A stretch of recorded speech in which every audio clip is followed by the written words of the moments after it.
ആ രാത്രി ഇന്നും എന്റെ ഓർമ്മയിൽ കറുത്ത മേഘമായി തങ്ങി നിൽക്കുന്നു, കാരണം എന്റെ ജീവിതത്തിൽ ആദ്യമായി ഞാൻ ഭയത്തെ ശരീരത്തോടൊപ്പം ശ്വസിക്കുകയും അതിന്റെ തണുത്ത വിരലുകൾ എന്റെ ഹൃദയത്തിൽ പതിയുന്നതും അനുഭവിക്കുകയും ചെയ്ത രാത്രി അതായിരുന്നു. ഒരു സാധാരണ പാർട്ട് ടൈം ജോലി അവസരമായി തുടങ്ങിയ ഒരു സംഭവം എങ്ങനെ ഒരു ദുരൂഹവും ഭീകരവുമായ അനുഭവമായി മാറിയെന്ന് ഞാൻ ഇന്നും മനസ്സിലാക്കാൻ ശ്രമിക്കുമ്പോഴും ആ റെസ്റ്റോറന്റിന്റെ പേര് പോലും എനിക്ക് അറിയില്ലായിരുന്നു എന്ന സത്യമാണ് എന്നെ കൂടുതൽ ഭയപ്പെടുത്തുന്നത്. പ്ലേസ്മെന്റ് ഏജന്റ് സിയിൽ നിന്നുള്ള ഫോൺ കോളിൽ രാത്രി ഷിഫ്റ്റ് മാത്രമാണെന്ന് പറഞ്ഞതും നല്ല ശമ്പളമുണ്ടാകുമെന്ന് ഉറപ്പ് നൽകിയതും കൊണ്ട് ഞാൻ യാതൊരു സംശയവും കൂടാതെ സമ്മതിച്ചു. പക്ഷേ ആ സ്ഥലത്തിന്റെ വിലാസം വളരെ അസ്പഷ്ടമായി തന്നതും നഗരത്തിന്റെ അതിർത്തിയിലുള്ള ഒരു പഴയ കെട്ടിടം മാത്രമാണെന്ന് പറഞ്ഞതും എന്റെ മനസ്സിൽ ചെറിയൊരു ആശങ്ക ഉണ്ടാക്കിയിരുന്നെങ്കിലും ഞാൻ അത് അവഗണിച്ചു.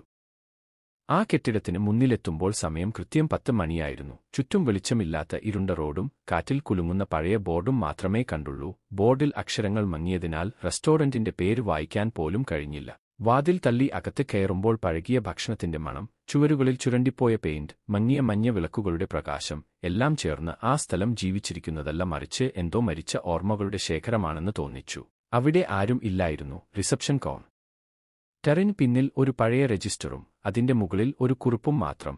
നൈറ്റ് ഷിഫ്റ്റ് സ്റ്റാഫ് കിച്ചണിൽ കാത്തിരിക്കണം എന്ന് എഴുതിയിരുന്നു. അതിന്റെ കൈയെഴുത്ത് അസ്വാഭാവികമായി ചിതറിയതും അടിയന്തിരമായി എഴുതിയതുപോലെയുമായിരുന്നു.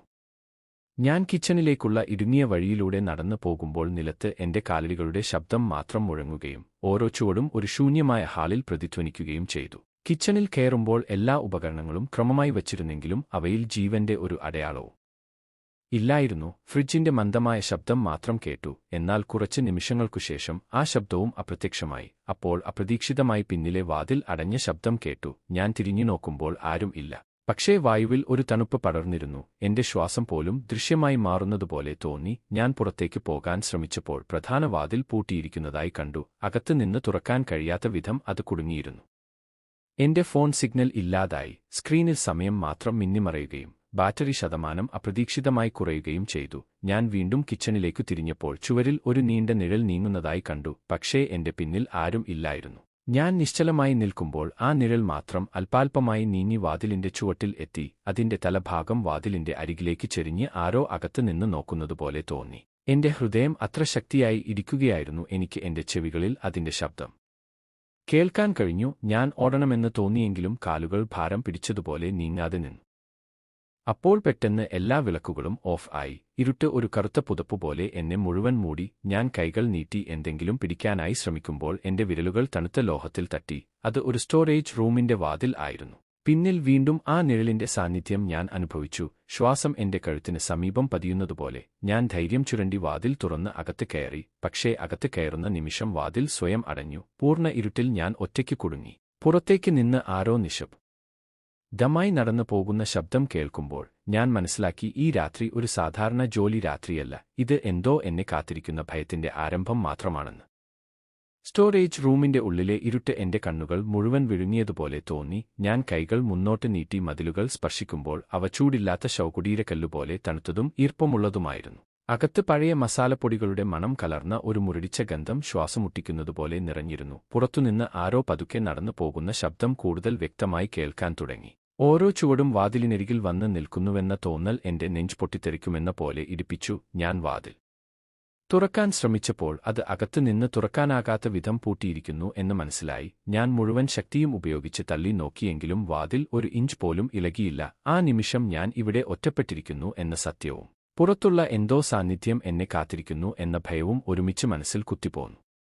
എന്റെ ഫോൺ ടോർച്ച് ഓണാക്കാൻ ഞാൻ ശ്രമിച്ചപ്പോൾ സ്ക്രീൻ ഒന്ന് മിന്നി പിന്നെ വീണ്ടും കറുത്തതായി മാറി. ബാറ്ററി 0 ആയിട്ടില്ലെങ്കിലും ഫോൺ പ്രതികരിക്കാത്തത് കൂടുതൽ അസ്വാഭാവികമായി തോന്നി. ഞാൻ ഭയത്തെ അടക്കി ശാന്തമായി ചിന്തിക്കാൻ ശ്രമിക്കുമ്പോൾ അകത്ത് എവിടെയോ ചെറിയൊരു ശബ്ദം കേട്ടു. ആരോ എന്റെ പിന്നിൽ തന്നെ ശ്വാസം വിടുന്നതുപോലെ. ഞാൻ പെട്ടെന്ന് തിരിഞ്ഞെങ്കിലും ഒന്നും കാണാനായില്ല.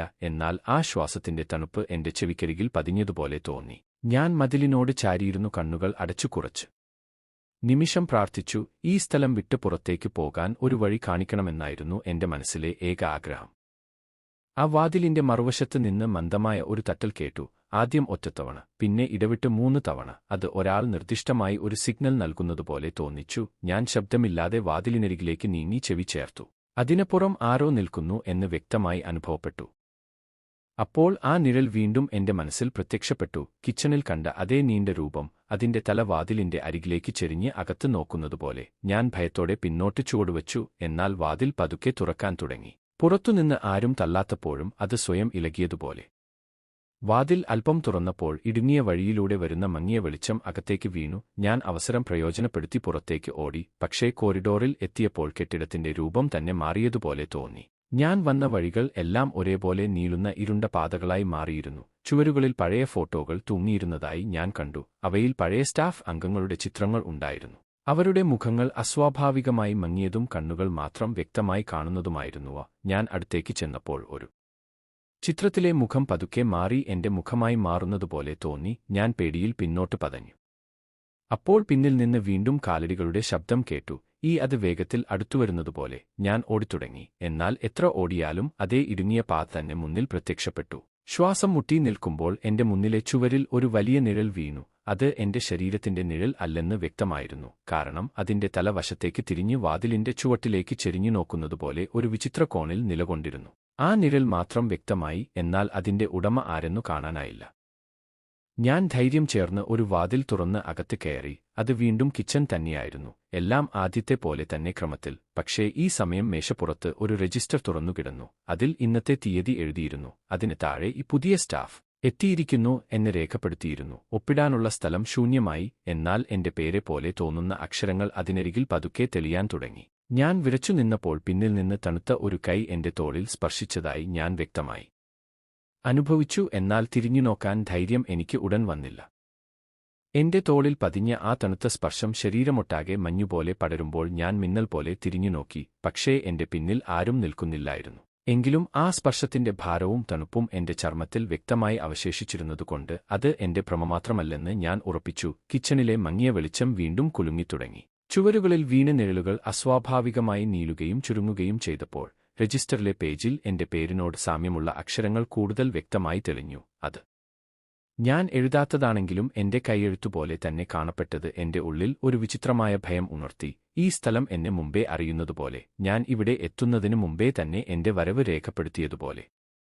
പെട്ടെന്ന് കിച്ചണിന്റെ പിന്നിലെ ഫ്രീസർ സ്വയം തുറന്ന് അടയാൻ തുടങ്ങി. അതിന്റെ ഉള്ളിൽ നിന്ന് തണുത്ത മഞ്ഞുവായു പുറത്തേക്ക് പടർന്നപ്പോൾ മങ്ങിയ പുകപോലെ ഒരു രൂപം നിലത്തേക്ക് പതിഞ്ഞു. ഞാൻ പിന്മാറാൻ ശ്രമിച്ചെങ്കിലും കാലുകൾ വിറച്ചു നിൽക്കുകയായിരുന്നു. ആ പുകപോലെയുള്ള രൂപം പതുക്കെ ഒരു മനുഷ്യന്റെ ആകൃതിയിലേക്ക് മാറി. പക്ഷേ അതിന്റെ മുഖം വ്യക്തമായിരുന്നില്ല. അതിന്റെ തല മാത്രം വശത്തേക്ക് അസ്വാഭാവികമായി ചെരിഞ്ഞ നിലയിൽ വാതിലിന്റെ ചുവട്ടിലൂടെ നോക്കുന്ന ആ നിഴലിന്റെ അതേ ഭാവത്തിൽ. ഞാൻ മുമ്പ് കണ്ട നിഴൽ ഇപ്പോൾ എന്റെ മുന്നിൽ രൂപം എടുത്തതാണെന്ന് മനസ്സിലായപ്പോൾ എന്റെ ശ്വാസം തടഞ്ഞുപോയി. ഞാൻ മുഴുവൻ ശക്തിയും ചേർത്ത് മുന്നിലെ വാതിലിലേക്ക് ഓടാൻ തുടങ്ങി. പിന്നിൽ നിന്ന് പാത്രങ്ങൾ വീഴുന്ന ശബ്ദവും ഇരുമ്പ് ഉപകരണങ്ങൾ നിലത്ത് ഇഴയുന്ന ശബ്ദവും ആരോ വേഗത്തിൽ നടന്ന് എന്നെ പിന്തുടരുന്ന കാൽച്ചുവടുകളും വ്യക്തമായി കേട്ടു. ഞാൻ പ്രധാന ഹാളിൽ എത്തുമ്പോൾ എല്ലാ വിളക്കുകളും ഒരേ സമയം തെളിഞ്ഞു. കുറച്ച് നിമിഷങ്ങൾക്കായി എല്ലാം സാധാരണ പോലെ തോന്നി. പക്ഷേ ഹാളിലെ മേശകളിൽ ആളുകൾ ഇരിക്കുന്നതായി ഞാൻ കണ്ടു. അവരുടെ ശരീരങ്ങൾ നിശ്ചലമായിരുന്നെങ്കിലും തലകൾ ഒറ്റക്കെട്ടായി എന്റെ ദിശയിലേക്ക് തിരിഞ്ഞു. അവരുടെ കണ്ണുകൾ യമായതും ജീവൻ കെട്ടതുമായിരുന്നു. ഞാൻ പെട്ടെന്ന് കണ്ണുകൾ മൂടി വീണ്ടും തുറന്നപ്പോൾ അവിടെയൊന്നും ആരുമില്ല. പക്ഷേ അവരുടെ നോക്കിന്റെ ഭാരം ഇപ്പോഴും എന്റെ മേൽ പതിഞ്ഞതുപോലെ തോന്നി. പ്രധാന വാതിലിലേക്കെത്തിയപ്പോൾ അത് തുറന്നുകിടക്കുകയായിരുന്നു. പുറത്തേക്ക് കറുത്ത രാത്രിയും ശൂന്യമായ റോഡും മാത്രം. ഞാൻ പിന്നോട്ട് നോക്കാതെ പുറത്തേക്ക് ഓടി. തണുത്ത കാറ്റ് മുഖത്ത് അടിച്ചപ്പോൾ മാത്രമാണ് ഞാൻ ശരിക്കും പുറത്തേക്ക് എത്തിയെന്ന് മനസ്സിലായത്. പക്ഷേ റോഡിന്റെ മറുവശത്ത് നിൽക്കുമ്പോൾ ആ കെട്ടിടത്തിലേക്ക് തിരിഞ്ഞു നോക്കിയപ്പോൾ ഒരു ഞെട്ടൽ എന്നെ പിടിച്ചു. ബോർഡിൽ ഇപ്പോൾ വ്യക്തമായി ഒരു പേര് തെളിഞ്ഞു. എന്നാൽ അടുത്ത നിമിഷം അത് വീണ്ടും മങ്ങി. ഞാൻ കണ്ണ് ചിമ്മിയപ്പോൾ ആ കെട്ടിടം തന്നെ കാണാനില്ലാതായി. അവിടെ ഒരു ശൂന്യമായ നിലം മാത്രം. ഞാൻ വിറച്ചു നിൽക്കുമ്പോൾ എന്റെ ഫോണിൽ സിഗ്നൽ തിരിച്ചുവന്നു. സമയം രാവിലെ 3 മണി. പ്ലേസ്മെന്റ് ഏജൻസിയുടെ നമ്പറിലേക്ക് വിളിക്കാൻ ഞാൻ ശ്രമിച്ചപ്പോൾ ആ നമ്പർ നിലവിലില്ലെന്ന് മെസ്സേജ്. ഞാൻ കിട്ടിയ മെസ്സേജുകളും വിവരങ്ങളും എല്ലാം ഫോൺ നിന്നു അപ്രത്യക്ഷമായിരുന്നു. ആ ജോലി ഒരു സ്വപ്നമോ ഭ്രമമോ ആയിരുന്നോ എന്ന് ഞാൻ ചിന്തിക്കാൻ തുടങ്ങി. പക്ഷേ എന്റെ ഷർട്ടിന്റെ തോളിൽ ഇപ്പോഴും ഒരു തണുത്ത കൈയുടെ വിരലയാളം പോലുള്ള ഈർപ്പമുണ്ടായിരുന്നു. അത് ഞാൻ അനുഭവിച്ചതെല്ലാം യാഥാർത്ഥ്യമാണെന്ന് തെളിയിക്കുന്നതുപോലെ. അന്നു മുതൽ എവിടെയെങ്കിലും ഒരു വാതിലിന്റെ അരികിൽ നീണ്ട നിഴൽ കാണുമ്പോഴും തലവശത്തേക്ക് ചെരിഞ്ഞ് ആരോ അകത്ത് നോക്കുന്നതുപോലെ തോന്നുമ്പോഴും എന്റെ ഹൃദയം ഇന്നും അതേപോലെ ഇരിക്കുന്നു. ഞാൻ രാത്രി ജോലി അവസരങ്ങൾ എല്ലാം നിരസിച്ചു. പക്ഷേ ചിലപ്പോൾ എന്റെ മുറിയിലെ ലൈറ്റ് ഓഫ് ആകുമ്പോൾ ചുവരിൽ എന്റെ നിഴലിനൊപ്പം മറ്റൊരു നിഴൽ കൂടി പ്രത്യക്ഷപ്പെടുന്നത് ഞാൻ കാണുന്നു. അത് എന്റെ ചലനങ്ങളെ അനുകരിക്കാതെ സ്വതന്ത്രമായി തലതിരിച്ച് വാതിലിന്റെ ദിശയിൽ നോക്കിക്കൊണ്ടിരിക്കും. ഞാൻ ധൈര്യം ചേർന്ന് തിരിഞ്ഞു നോക്കുമ്പോൾ ആരുമില്ല. വീണ്ടും മുന്നോട്ട് നോക്കുമ്പോൾ ആ നിഴൽ അവിടെ തന്നെയുണ്ടാകും, എന്നെ വിട്ടുപോയിട്ടില്ലെന്നു ഓർമ്മിപ്പിച്ച്.